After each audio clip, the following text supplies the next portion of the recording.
El libro Casos Prácticos de Optometría es un libro publicado en el año 2021, hace relativamente poco, por el autor Ricardo Bernardes, y en este texto se exponen 120 casos clínicos con distintos grados de dificultad, en donde aparecen fichas clínicas y se analizan todo tipo de ametropía. Y bueno, en este video vamos a ver los puntos débiles y los puntos fuertes de este ambicioso proyecto, ambicioso libro.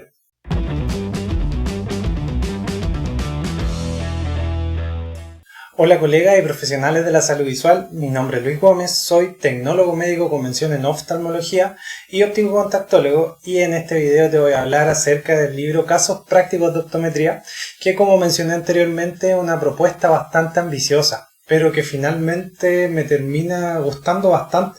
Yo creo que es un libro totalmente recomendado. Y bueno, una de las cosas que nos aporta es que nos permite hacer una ayuda a memoria, nos permite, digamos, recordar cuáles son las distintas clasificaciones que tiene la ametropía y cada una de las clasificaciones, por ejemplo, astigmatismo mixto, astigmatismo miópico, astigmatismo hipermetrópico, tiene un ejemplo característico del caso con consideraciones relevantes. Por lo tanto, eso ya lo hace bastante atractivo.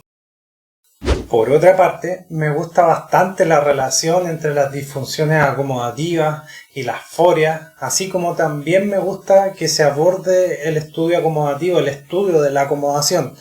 Hay algunos test que yo en la práctica realizo bastante, de los cuales se muestran en el libro.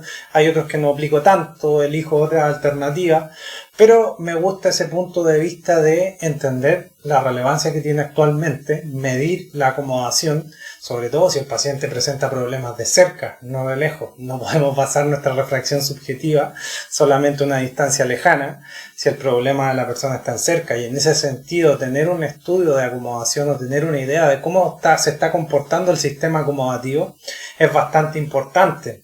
Por otra parte, también me gusta bastante cómo se aborda el tema de las anisometropías. Por ejemplo, se habla de que siempre es la mejor alternativa el uso de lentes de contacto, pero abordando también los tiempos de descanso que son siempre recomendados a los usuarios de lentes de contacto, y que en esos tiempos de descanso obviamente volvemos a la gafa. Entonces me parece ese un concepto bastante bueno, bastante importante, que por ejemplo se ve reflejado en algunos casos del libro. Los puntos más débiles que tiene este texto, yo diría que tienen que ver con un poco de falta de actualización. Es un libro en el que se publicó en el 2021, donde uno esperaría una mayor actualización de algunos conceptos. Por ejemplo, el uso del foróptero. Sabemos que el foróptero es una herramienta que existe hace mucho tiempo y en el fondo es bastante cómoda, pero me parece que no se le da la importancia a la montura de prueba. Recordemos que la montura de prueba también ha ido mejorando bastante en estos últimos años, cada vez son más ergonómicas, son más cómodas, y en realidad es la herramienta que mejor permite experimentar al paciente cómo será la sensación posterior con sus lentes. Entonces, en ese sentido tiene un valor, es invaluable la importancia de esta herramienta, y no se le da la importancia en el texto, lamentablemente. Por otra parte, también tenemos un ejemplo de un paciente de 75 años al cual se le recomienda el uso del lente progresivo, lo cual ya podríamos decir que es discutible, y en realidad ni siquiera se aborda el tema de la caja de prueba progresiva, que es la herramienta que nos permite dentro de la refracción subjetiva probar al paciente, educar al paciente también respecto a el lente progresivo, y nos permite también tener una idea de cómo este lente se va a comportar en esta persona. Entonces, bueno, en ese sentido creo que falta un poco de actualización. Y por otra parte, quizás también en el tema del control de miopía, no se habla del tratamiento conductual, que es, digamos, bastante efectivo y que por lo menos debería haber sido mencionado. O sea, las horas del tiempo al aire libre no cuesta nada de dinero y es una alternativa bastante válida. Entonces, en ese sentido hay cosas que yo creo que se podrían actualizar respecto al texto. Entonces, ahora te voy a dar 3 recomendaciones que nos deja este texto, este libro. La primera recomendación, que me parece bastante buena, es considerar que en muchos casos cuando nosotros una pseudomiopía la corregimos con un lente negativo, en general eso se va a dar porque estamos haciendo refracción subjetiva de lejos, en algunos casos no va a solucionar el problema, al contrario, lo va a agudizar. Y ese es un concepto que en el fondo es básico, pero me parece bastante importante. Y bueno, en este mismo texto se recalca también que existe la posibilidad de que en las pseudomiopías aparezcan astigmatismos asociados. Entonces me parece eso sí un concepto fundamental y hay que tener mucho cuidado al corregir el astigmatismo de lejos cuando el problema está en cerca. Y bueno, eso viene a reforzar, digamos, toda la importancia que tiene realizar un buen estudio de la acomodación y trabajar con test que evalúen la visión con la acomodación activa en cerca, más que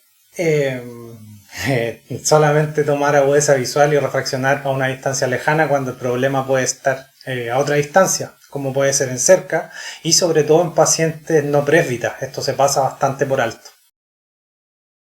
La segunda recomendación de este libro, Casos prácticos de optometría, tiene que ver con el astigmatismo mixto. Y hay que considerar siempre que en este tipo de astigmatismo la hipermetropía podría eventualmente ir avanzando y al corregir más la hipermetropía también va a aumentar la diferencia entre un meridiano y otro, por lo tanto el cilindro también va a crecer. En ese sentido vale la pena analizarlo y también tener las consideraciones necesarias con los distintos tipos de aumentos que le vamos a dar al paciente y siempre vamos a tener que considerar la comodidad en conjunto con la agudeza visual, porque solamente si consideramos la agudeza visual podemos tener pacientes que en el fondo se van a sentir disconformes con su corrección si es que no somos cuidadosos con estos cambios que pueden haber, por ejemplo, en el astigmatismo mixto. La tercera recomendación es que en este libro aparece la regla, o te recomienda la regla de en las anisometropías multiplicar por el 1% para tener una idea de el valor de la aniseikonia que se está produciendo en este paciente. Por ejemplo, si el paciente tiene en un ojo tiene un más 2 y en el otro ojo tiene un más 4, tenemos 2 dioptrías de diferencia y esa diferencia yo la voy a multiplicar por el 1% y en ese sentido la aniseikonia que eventualmente se va a inducir en el lente va a ser del 2%.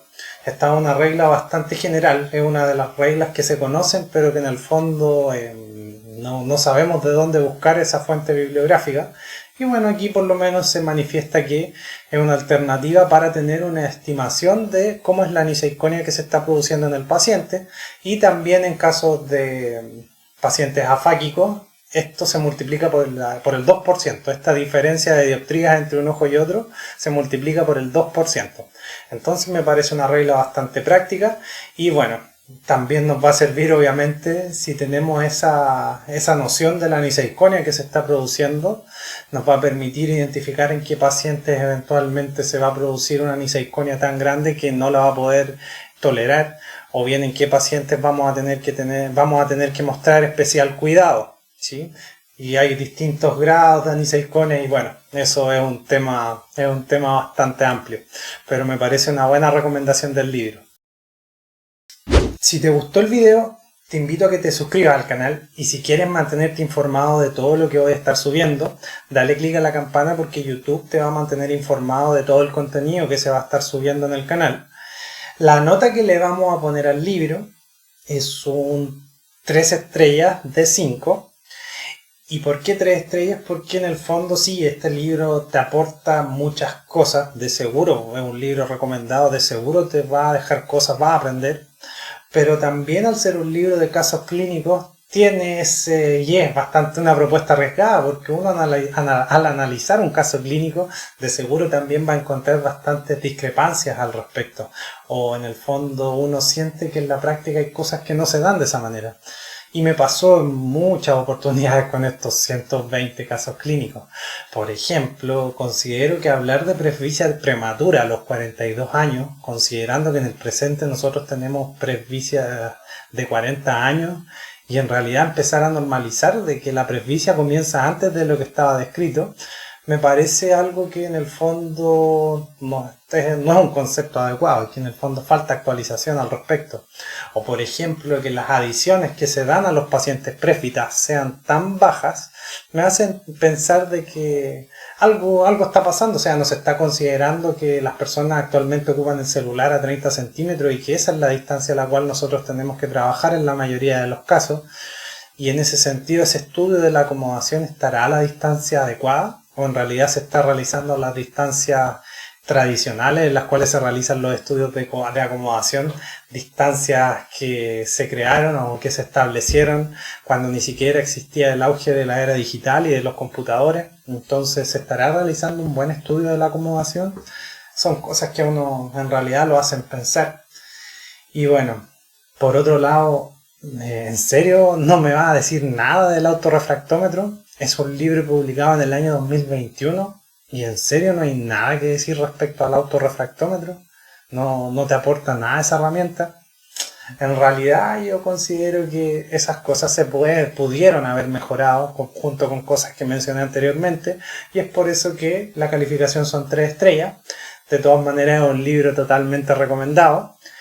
Y bueno, si tú lo leíste y opinas distinto a mí, o opinas al final algo parecido, me va a gustar mucho que me lo dejes en los comentarios qué te pareció el texto y bueno, que me comentes lo que tú quieras.